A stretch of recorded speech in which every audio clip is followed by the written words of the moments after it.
Hi everyone, welcome for this new weekly community show. I hope you're all doing well. I hope you are spending a nice summer or winter if you are on the other side of the world.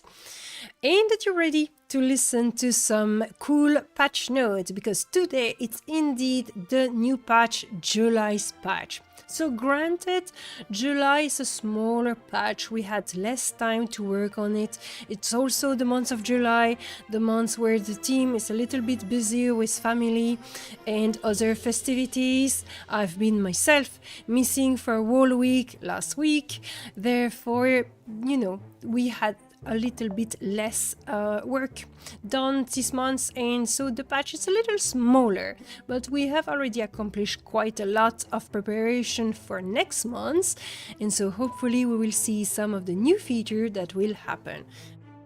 And voila, I hope you enjoyed the trailer. So that's the new feature that you can expect in this new patch. The biggest feature is of course the King quest, which is the conclusion to a very long chain quest that you probably all have been taking part of, and that started in New Haven Valley with Balgar. The missing apprentice quest is seeing its conclusion in the King's quest. So you guys will enjoy yourself discovering the end of the story. It's a very special quest because it has been it's a quest that has a lot of different ending. So everyone that is going to do the quest may have different choices and may take a very different direction, which will have different implication. So you will have to discover that for yourself and see how it goes for you. But that quest is pretty complex because there is so many different ending possible, so many different dialogue with different options that will give different consequences. The other features are also the well-traveled roads. So this is something that you guys have been requested for a long time. It's a way of going faster on the road, and this is something that we are doing in this patch. So when you're traveling some main roads beyond the wall, so Northreach and beyond, you will have a slight buff that allow you to run faster on those roads. It's the main road, so it's not every road, and this buff also stack with the Warden buff. You don't have a buff indication on your buff bar, but you have a little man running below your health bar that will show up that you beneficiate from that running buff. So you can see it very clearly. And so it does stack with the Warden buff. Another new feature is of course the Pac-Man. This little creature, is it really a human? We don't know. Hanging out with the rats by the sewer of New Haven City. That guy, if you lose your bag, if you drop your bag and you forfeit it because you cannot retrieve it, or you're not motivated to retrieve it, or it's too far for you, you still have the possibility to recuperate some of the item in your bag. That being said, the fee that you will have to pay to the Pac-Man is pretty big. So this is something that may be adjusted in future, but we are starting the way we are starting, so it's quite expensive.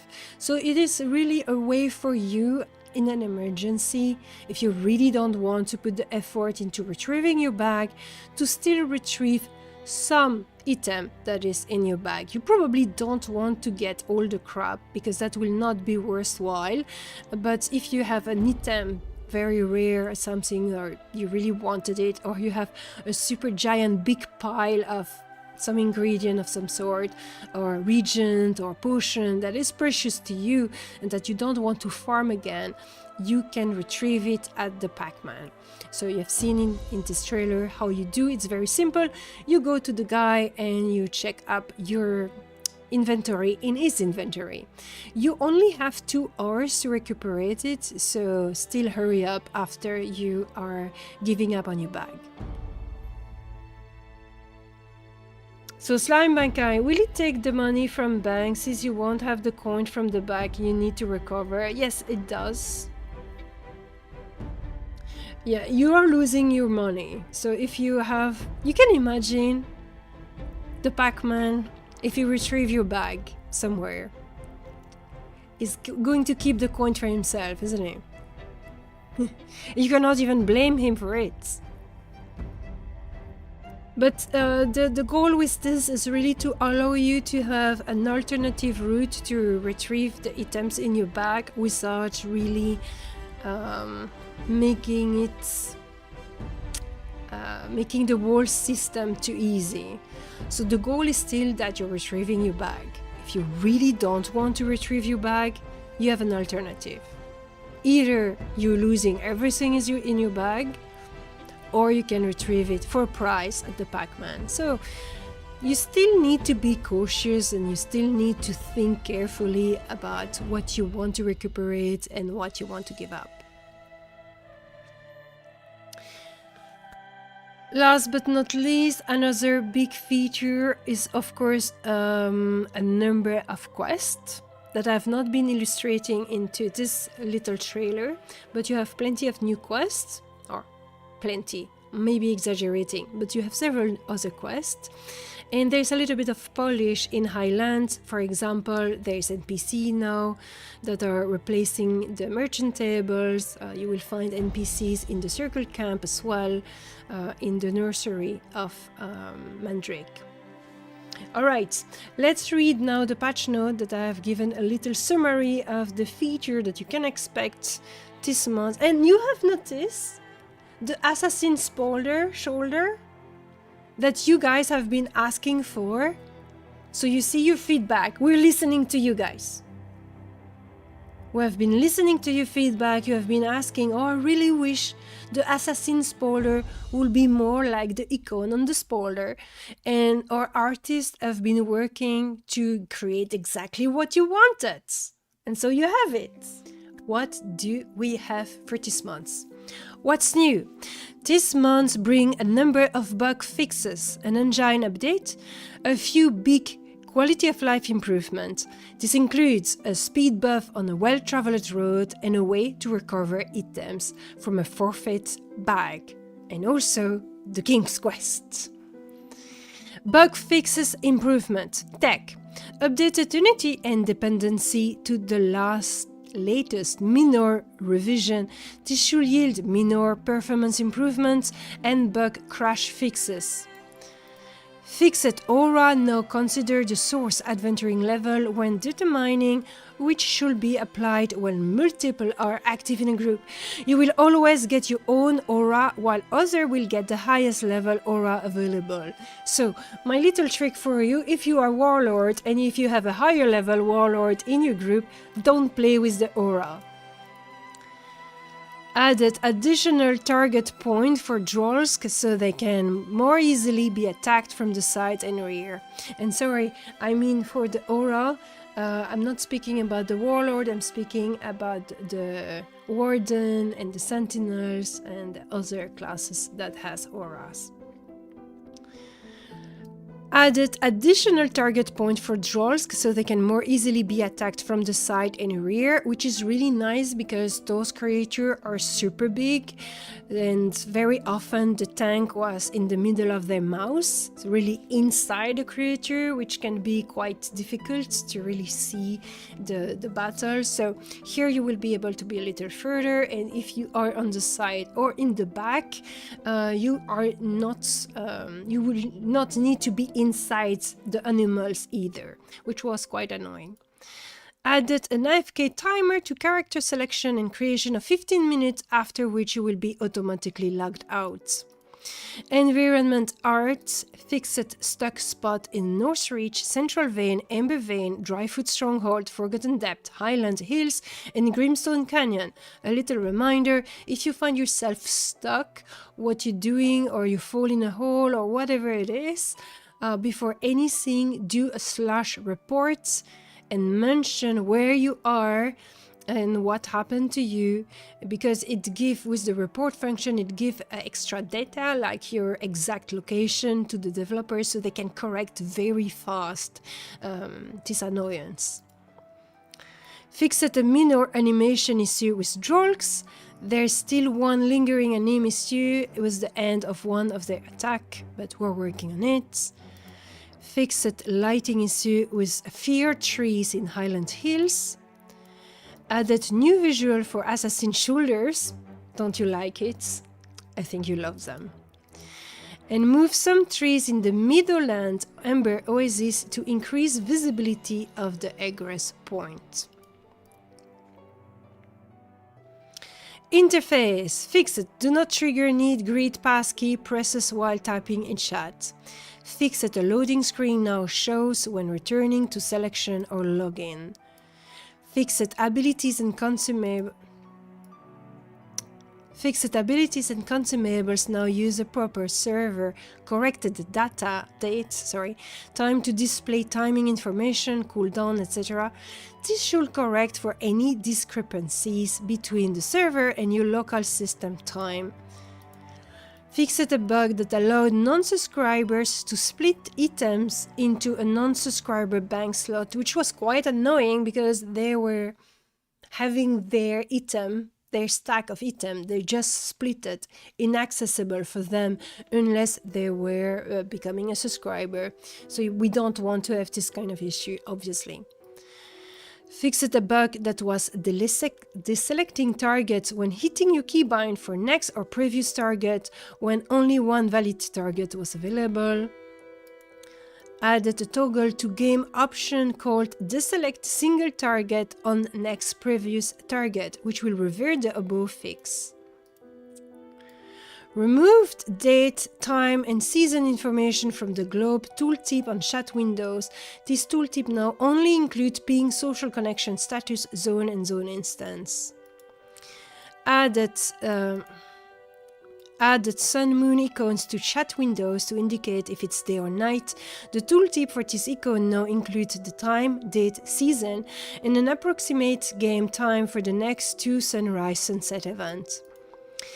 Added a red line to merchant buyback item to indicate how much time is remaining before they expire. Design. Doubled targeting forgiveness angle from 30 to 60 degrees. At the start of executing an ability, the angle requirements are the same, but as the execution time reaches 0, the angle expands by 60 degrees.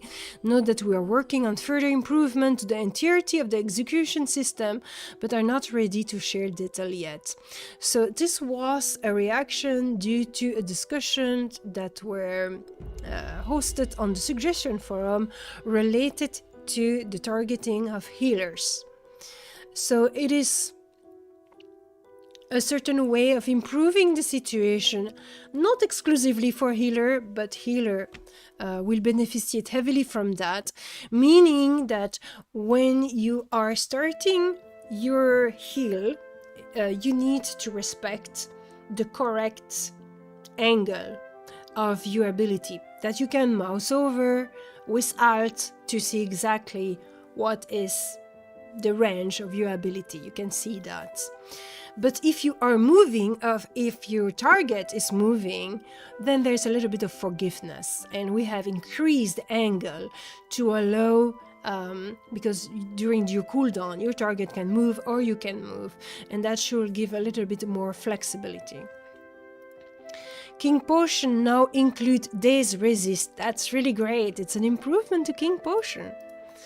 Increase the speed in which mandrakes, mangrove and wood claim can spot players.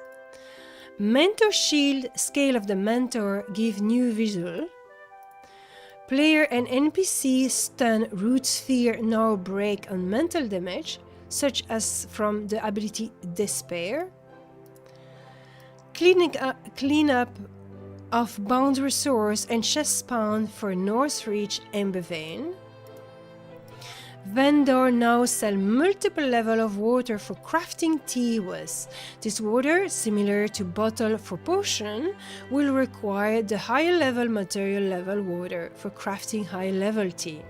This resolves the issue with tea not granting experience at higher level. Fixes NPC follow through animation, putting their weapon through their body.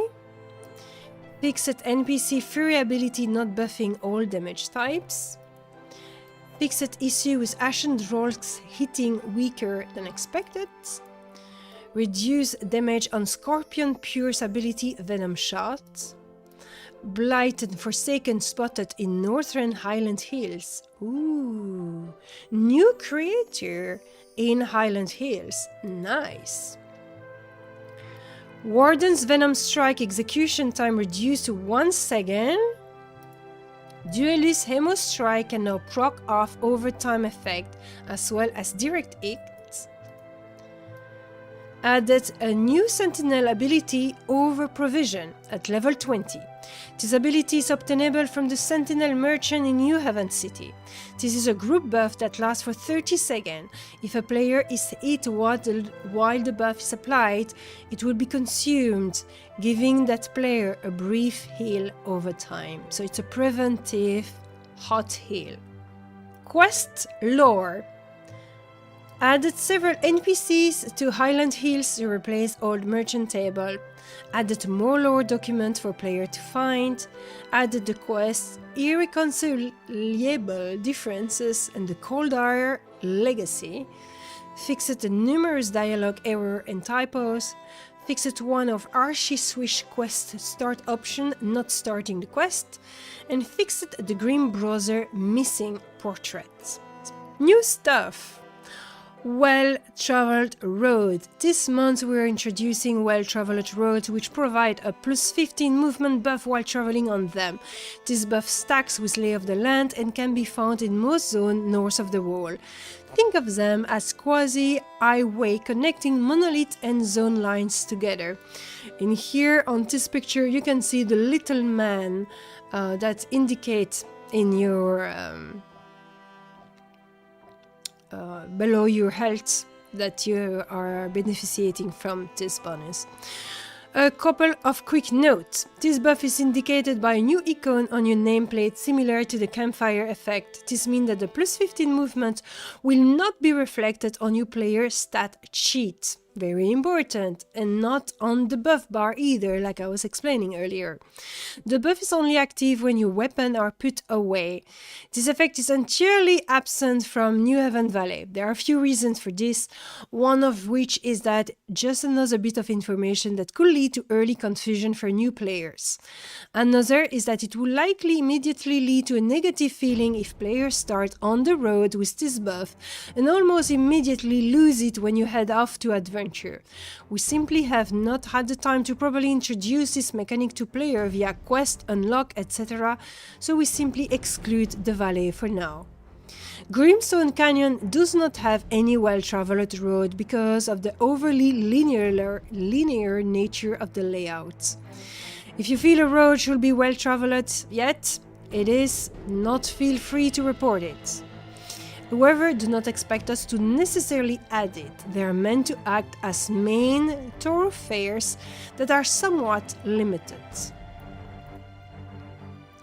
New stuff, emergency bag item recovery. We have added a new merchant to New Haven City that can help recover bag items in emergencies. Now when you forfeit your bag, all items that were in your bag become available to purchase from this merchant for 2 hours from the time of forfeit. The cost of each individual item is inflated due to a finder fee that scales with your level.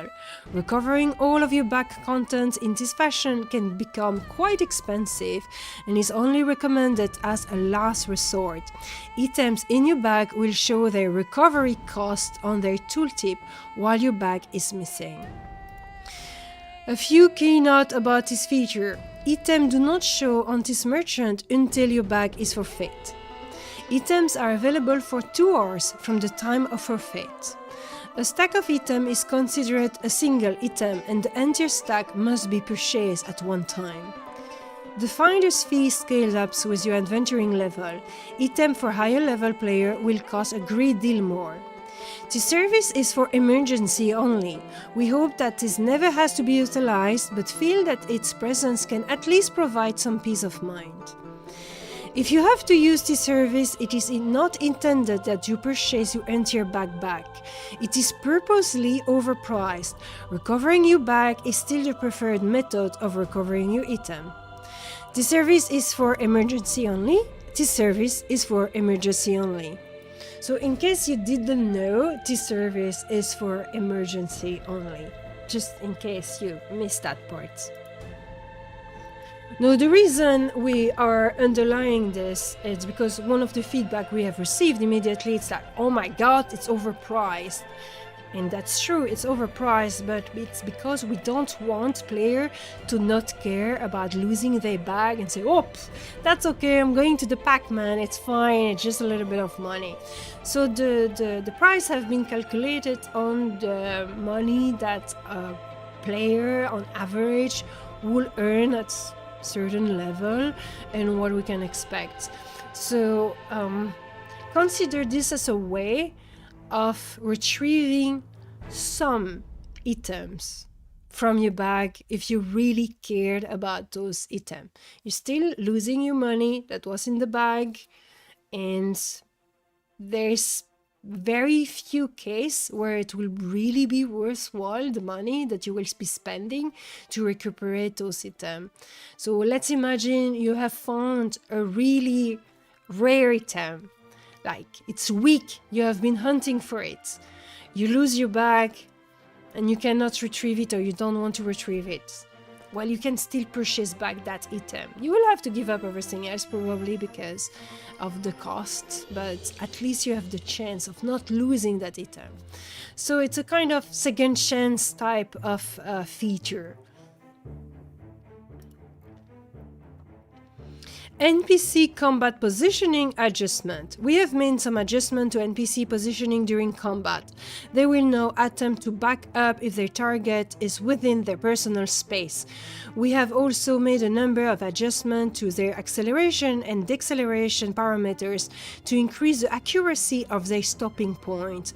Note that some larger creatures can occasionally get caught in a forward-backward loop, mainly Raven and Drolsk. When this happens, simply back up slightly and they should settle in. We're still working on improving this issue. Hunting log delay. Yes, this month we still do not have the hunting log. It's sad, we know. I apologize to everyone, but the hunting log did not make the cut this month. We wanted to make sure that the data structure was correct before launching it to avoid any potential data migration in the future. In short, we have expanded the functionality of the hunting log, which required us to store information in the database a bit differently. It is currently on track for an August release, so keep an eye out for it on QA. And there it is. We have done with the... Did it say where the new quests were? No, that we never share, so you have to find it for yourself. So we only share the title, and then good luck for finding the quest. So we don't give the zone, we don't give the NPC name, because our system of quests is very immersive. It's also done for the people that enjoy questing and that like this kind of... Well, not everyone enjoys questing that way. But if you don't enjoy questing that way, there's a community to help you out. And there's the wiki that gives you the information that you need for kind of skipping the investigation part of the quest. But some people really like this immersive aspect of the quest, the fact that they need to make their brain work to find them. So it is very important to respect that, a little bit in the same fashion that the Final Fantasy XIV community is very adamant to not give any spoiler to players, to preserve them the fun and the discovery. In the same fashion, please guys, be cautious to not give spoilers. So for example, if someone in the global chat is asking you a quest question, maybe prefer to whisper them back the answer rather than doing it on the public channels. So for the people that want to investigate by themselves will not get spoiled. So I think it's important to do that. We have been very cautious of having a very immersive quest system in the sense where you need to find out for yourself the answers, you need to figure out certain things. And in some quests you have different possibility, like the King quest I was explaining a little bit earlier, that you have different answer, different dialogue option, and depending of the dialogue option you're taking, you will have a whole different ending. And you will not know in advance what ending you will have. It doesn't affect your rewards, but it will affect the outcome. It's roleplay. You are invited to immerse yourself into a roleplay session. That's how we have built up our quest system.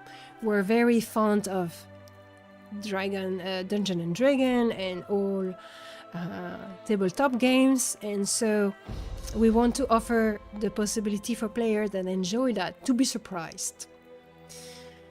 But the people that do not want to be surprised and that want to go straight to the point, there is a community to help you out.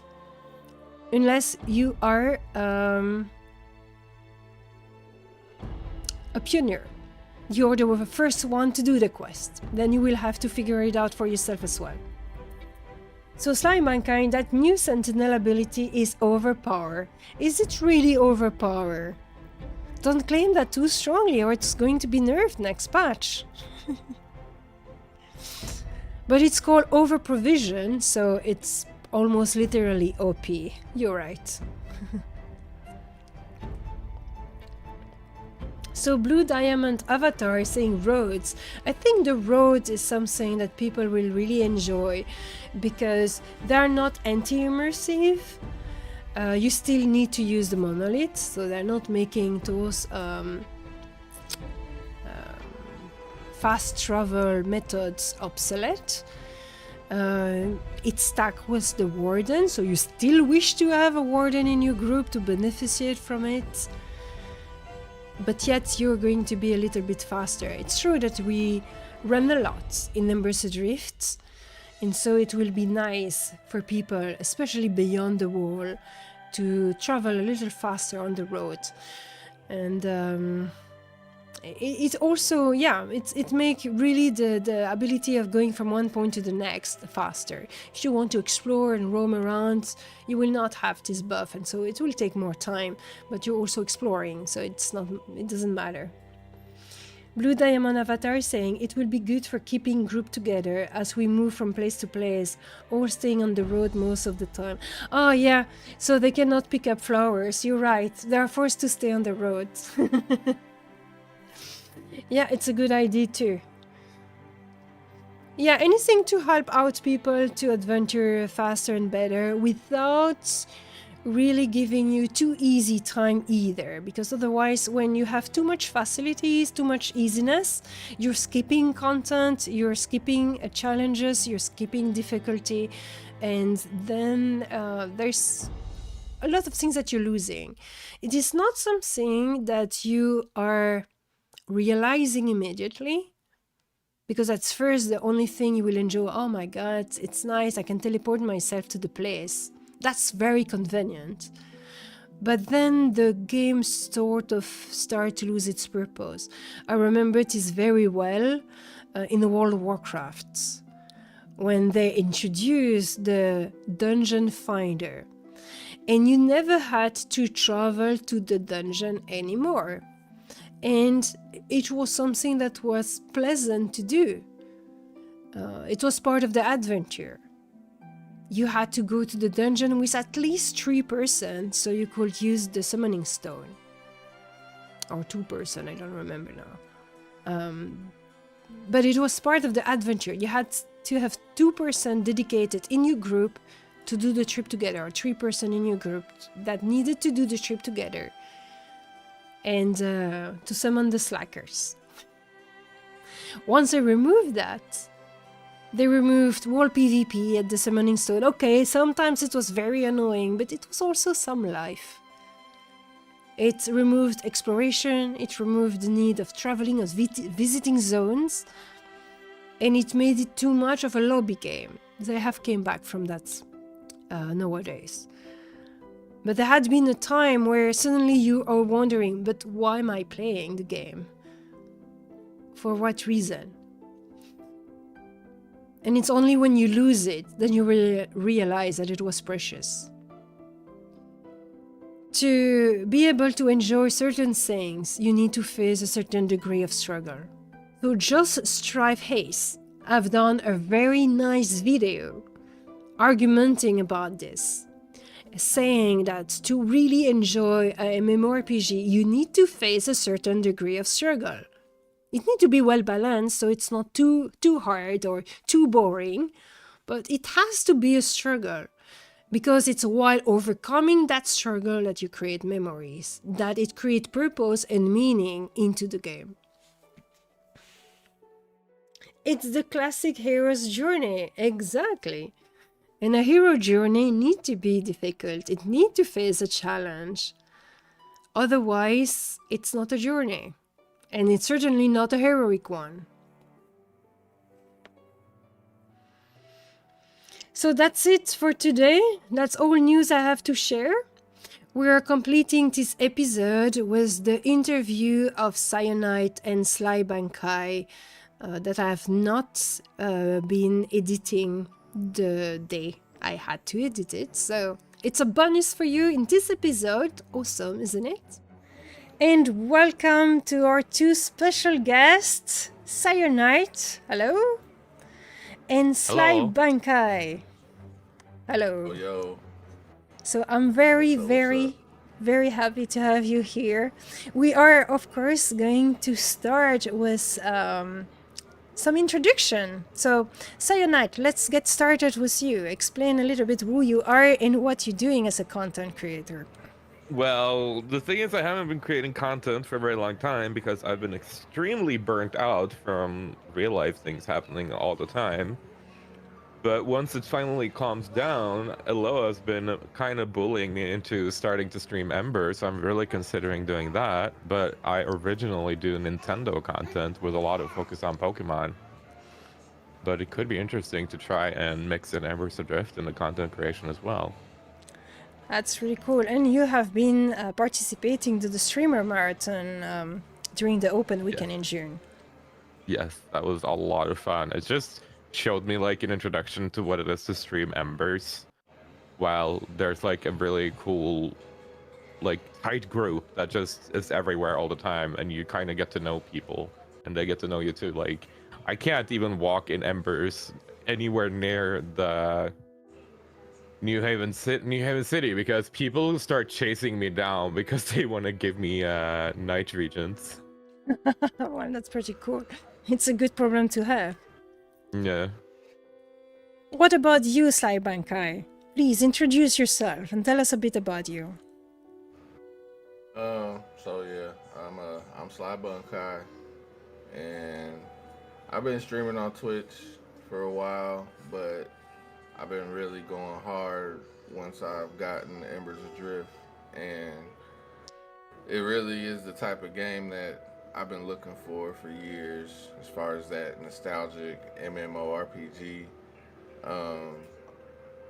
You know, a lot of modern MMOs there's so much hand holding and cookie cutter type character creations where, you know, everybody's going to be the same thing at the end of the day, where there's so many things you can do on Embers.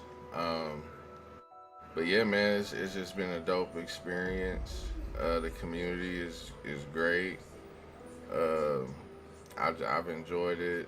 I've got to meet some real cool people, and really, it's helped my channel really, you know, take off a little bit as well. So it's been a win-win, and I've been pushing this game on to any soul that I could possibly do it to. And yeah, man. And of course, what got me going and what caught wind of this game was me following Nathan Napalm, because I used to play an old EverQuest game, and he played that same game, and we're all, you know, waiting for this Pantheon game to come out, but then we stumble across this Embers Adrift in the meantime. And it's like, okay, hold on now, like, we got something here. And now this is becoming a game where it's like, all right, well, Pantheon better come with it whenever it comes, because this game means business, and I don't see myself really leaving Embers because of the type of game it is, the style of how you need to level. A lot of modern RPGs are like quest-based leveling, you know, and this game's the complete opposite. Like you have to grind every bit of XP to level up, and all your quests give you are items, weapons, things that'll help you kill things. And a lot of people kind of have their gripes about not getting XP from quests, but when you think about it, the journey that the quest takes you on requires you to kill a lot of things. So I feel like that's where you get your XP from. But That's a cool. freaking, it's a dope game. I like how there's no compass. I like there's just a true north node, which we all know is Blooper. And it's dope. It's That's dope. super I cool. like it, and I plan on being on this game for a while, especially the what it demands for you to make it in game, because it's not easy, but it's very fun. It's a really fun journey for me. Nice, thank you so much. It's quite interesting because Slybankai, you are old school MMORPG player, right? You enjoy EverQuest and all that type of game. But Cyonite, you're not at all. And yet you stumble upon that game. I know it's because of me, because we know each other for a long time. But I was really not expecting you to enjoy it. So tell me a little bit. Either. I was like, I played Elder Scrolls Online too much, and I just felt like I got to a point where my MMO days either became focused on microtransactions, on buying crap I don't really need and spending a lot of money on that, as well as having a game that has so much content that I feel like I can never catch up or finish anything in it that I want to do. Like World of Warcraft, it's literally impossible to have everything in that game. And I just told Elloa always, like, I'm done with MMOs, you're not gonna get me to play this. And then I saw on release how much fun they were having, and I just like got the fear of missing out, and I had decided to try it, and I actually ended up enjoying it a lot. And it's been very different to be part of an MMO from the beginning of the journey of the game. And I also have seen how much this has developed from the Saga days, where I was a little bit of a sneak peeker in that game, and it's changed tremendously since then. And it's very different to be able to be part of a game as it develops further, instead of just jumping into World of Warcraft on year 12, where there's just so many things to do that you're just gonna have to skip it and jump to the end game content immediately instead. But what is different for me is that I usually like playing more alone in games, and there was an old MMO I used to play back in the days where it was very focused on solo content. But the grinding aspects I've always enjoyed about game, where if I can have time for it, I can sit down and grind for a specific item for 8 hours a day and just do that. And the only thing that's different for me in this game is how more focused it is on group content. But I also mainly play with Elloa as her hopefully favorite tank in Embers. Oh, I cannot play But favorite like that officially on the show. I'm okay. Bye. I'm leaving. Bye.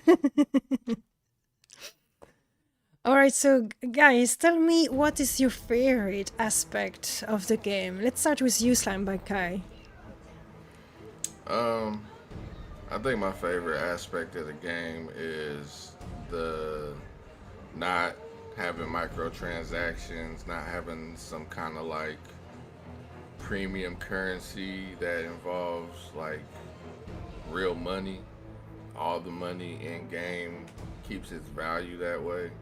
And that's how I remember, the games of old that I used to be crazy about. Is just, the money that you acquire in game has value because you have to work for it in game.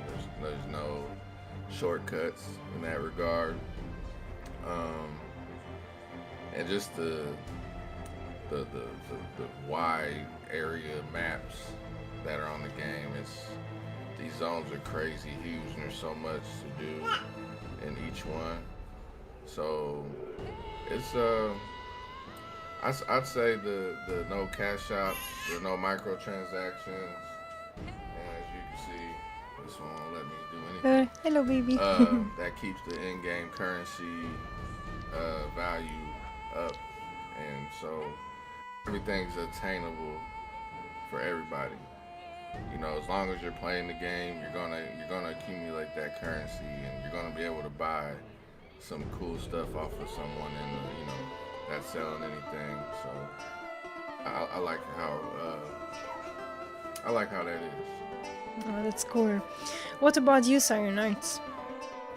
For me, I think what I enjoy most about the game is that except from the beta testing days, I've been a part of this since the official one, and it's kind of interesting to be able to be a part of it and see how it developed. But all in all, I would have to say the community, because if you let yourself get involved in the community, everybody's going to know you, and you know everybody eventually, and it's just like this tight little group where there's actually quite a lot of people. But I keep getting people coming after me like, oh, do you know who I am? And they're like on their 67th alt, and I'm like, no, should I recognize your name? And it's just like it's just this really tight group of people that play the game, and it's really easy to become a part of the community. And as well, the no microtransactions is a big deal for me because I have no self-control when it comes to that. Well, that's good. So let's jump in with the new introduction of the optional subscription dispatch. So what do you guys think about the way we have been doing this? Do you think it's a nice change for the game? Do you think it's a slippery slope? What is your opinion regarding that? Well, it's kind of easy to see because you could just see how many people uses the world chat, that like every 100 message there might be 3-4 people who don't have the fancy purple icon next to them. So it's like I think it gives a lot of old players the opportunity to come back and try the game without feeling that they have to commit and subscribe to the game and then forget to subscribe, and then they're like, oh, I was supposed to cancel the subscription last month, and then you forget and you keep your own money. And having this be optional, it seems like it's doing good for the game, because I see new players all the time, or old returning players trying out the game again and trying to get back into the groove and testing the game. And I kind of like it. The only thing I was a bit worried about was the rollback of how the bag system was, but as I talked about during the I think it was the Thursday group chat and Discord, that people are never going to be satisfied with the inventory slots anyway.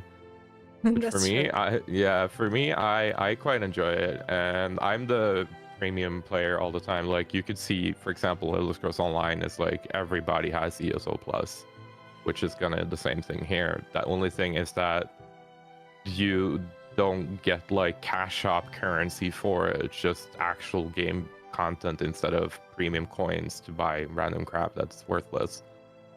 I kind of like it. I enjoy it, and then I just hope that we get more and more flows of new people in instead. Yeah, nice. What about you, Slybankai? I like how there is a chance to play the game by just purchasing it without having to subscribe. And as like a content creator and streamer, it kind of makes it easier in case, like, you know, we want to have a giveaway, you know what I'm saying? Like, before you would have to, if you wanted to give away the game, then it's like, okay, yeah, you want a game, but now you got to come out of pocket to play the game by subscribing.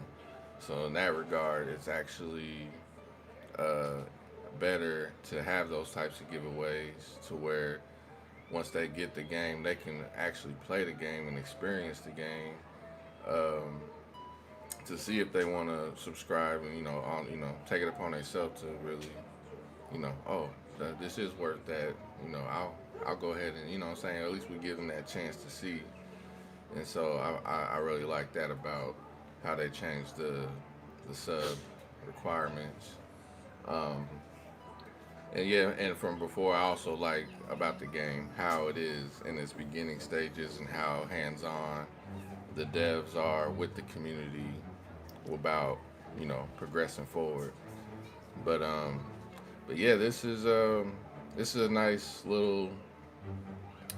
I like how it is now. I like how just being able, because I have a lot of people that I want to have play this game or try it out, and so the not requiring a subscription really helps the appeal for a player that is skeptical or who doesn't know what they're getting into. Um, that's really nice for to get more people onto the game.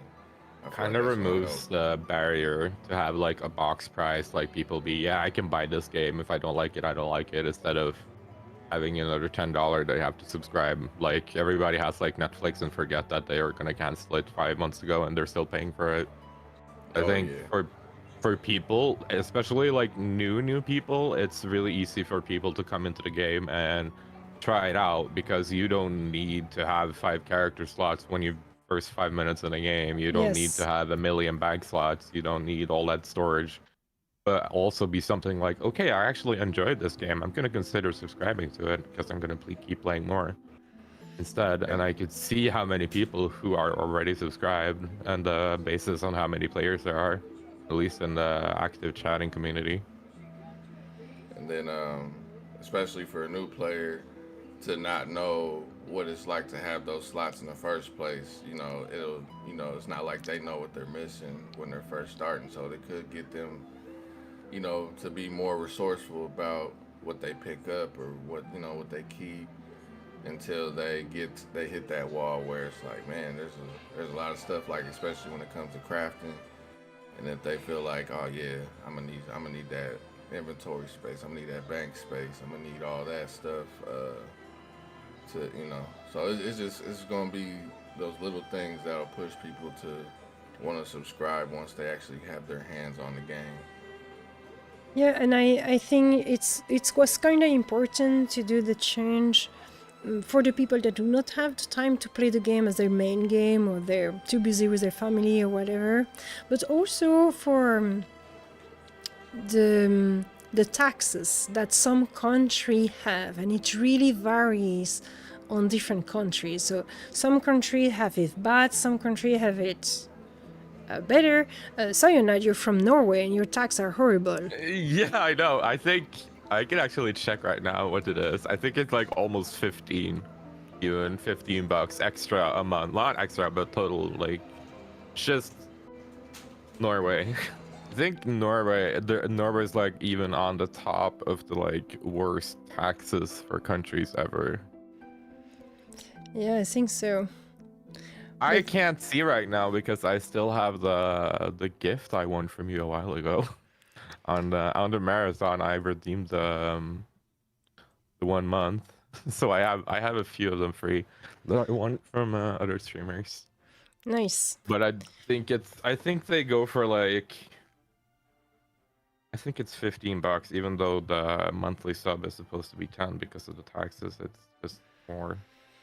Well, it's the box price for the game, but in theory, I don't even need to pay that if I don't want to. I like theoretically, I don't need to do that because I usually just play my night all the time. The only problem is I have so much crap in my storage that I kind of have to.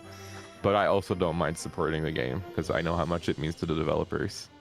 Oh, that's nice. That's very sweet of you. And that's really what we want also. It's we want to deserve the subscription of the players. If they're playing a lot, it's to kind of convince them or give them a good justification to invest in us and to support us through their monthly subscription while not imposing it, and so it open up to more player and we can have more friends to play together, because Embers Adrift is a game all about group content, all about friendship and playing together and collaborating with each other.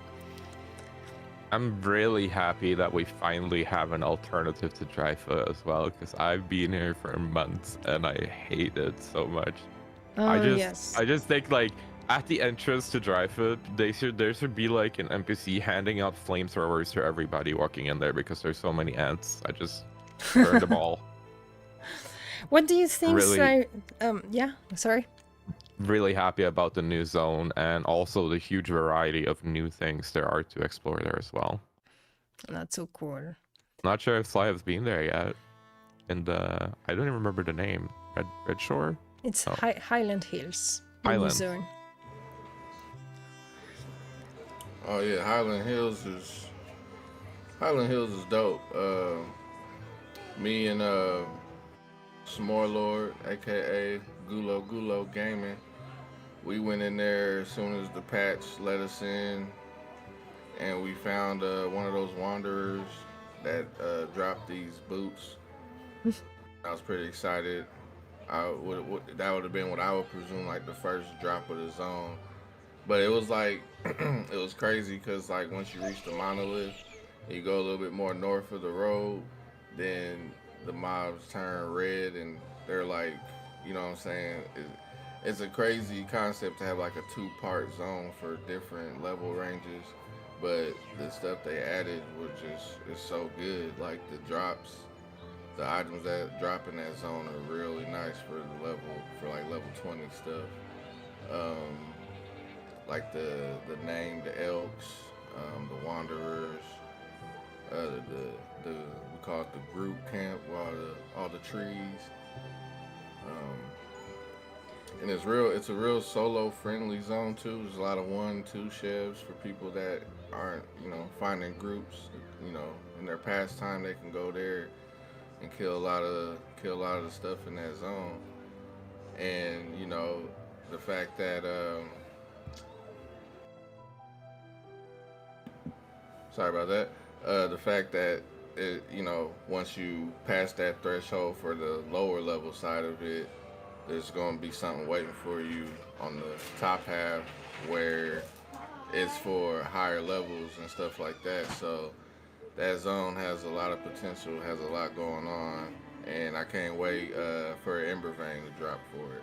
Oh, nice. And what do you think, Sayonara? We were not so lucky to have all that loot the first time we went there. No, we were just struggling. We had a good group, but we had one support who keeps aggroing everything while I'm trying to tank as much as I can. I wonder Well, what that is. we're standing there, and this it looks like an old encampment with people who turned wood claimed.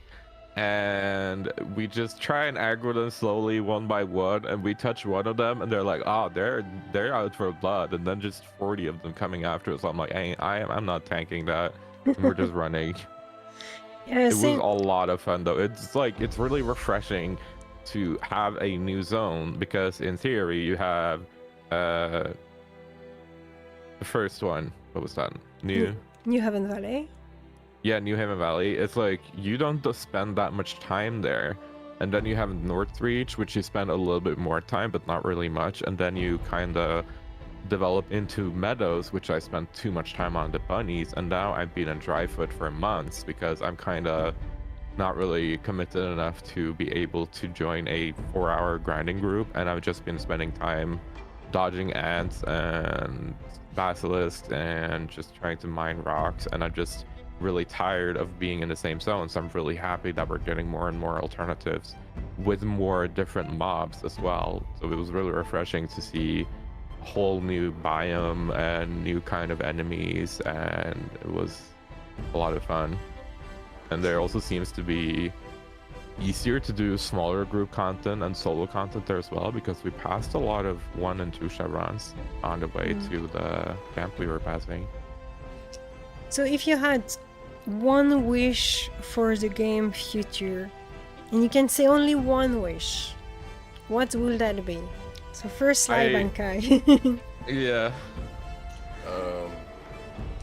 I'm gonna give my wish, and I think I'm gonna have to head out. But my wish would be an auction system to be accessed, maybe like on like some kind of bulletin board in the city, like you go to, and then you can see if people put on there for sale, and you can just buy it, and then the money goes straight to their bank. Just that way, a lot of people's time frames don't match up. There might be somebody selling something that you've really been looking for, but as soon as you log off, they log on. So I feel like that'll help with that, because there's not too many things that the game's lacking right now. And I know that's one of the hardest things to do is to, just go in the city or just be in the chat asking for something, hoping somebody has it. Instead, you can just go to that board and see if it's up there, and it can save you a lot of time than just sitting around hoping, in intervals that somebody logs on that, might have the thing that you're looking for. I feel like that could help a lot. That's also something you wish, Cyonite? You like Slybankai ID? Yeah, I like an auction house is really cool concept because in this game it's not so big and there's not too many people who trade, so you don't have the problem of people undercutting and ruining the economy because there's not that many traders. But personally for me, I would love that system, but what my wish would be is more solo content like we have in Aquifer, where you can have a solo lane.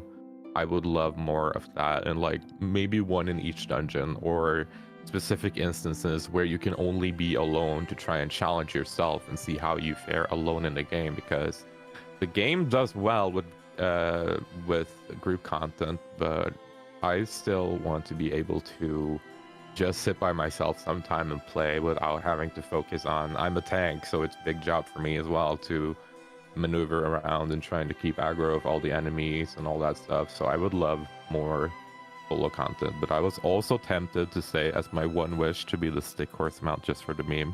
But I know I'm not getting it, so it's okay. No, probably not, to be honest. So yeah, that's really great. Well, guys, thank you so very much for participating to this little discussion and interview. This is something I want to do every month, to invite some guests on the show so we can discuss about the game. But before we say goodbye, please tell to the stream where they can follow you and when it's your schedule and whatnot. So let's start with Cyonite. Well, as of right now, I don't really have a schedule, but I've been talking a little bit internally with Elloa about possibly starting streaming Embers every day after her community show, which will be about now. Not today, but soon. Okay, that's and you can cool. find me about everywhere with the Cyonite name. So I'm Cyonite everywhere. Awesome. What about you, Slybankai? So, just like Cyonite, I'm Slybankai anywhere, YouTube, Twitch. There's my Twitch link, and then I'm usually the late night guy. I'm the late night streamer. So usually around like 10 Central Standard Time. That's when I know I'll be on. I might be able to sneak on during the day here and there, but I'm definitely gonna be on for the late night. So if you can't sleep, come tune in and watch me grind with my peoples. I got a good little network of people that I group with that fit that same schedule, and it's a lot of fun. So thank you so much, guys. I wish you a super good and happy continuation. I'm really happy to have you here on the show. That was really great. Oh yeah. Thank you for having us. Thanks for having us. Bye, you take care, guys. See you soon. And voila, that's it for today. Thank you so very much for watching this video. I hope you enjoyed this episode. If you have any question, any suggestion, anything, do feel free to comment this video and to leave your opinion regarding anything, really. It will be my pleasure to answer you. You guys take care of yourself, and I will see you soon on another video or live on Twitch TV. This show happens every Tuesday during the maintenance, so if you have nothing to do during that time, I would be very happy to welcome you on my channel on Twitch. You will find all information regarding this in the information below, as well as our two guests that you have just seen in this interview. You guys take care, and I will see you soon. Bye.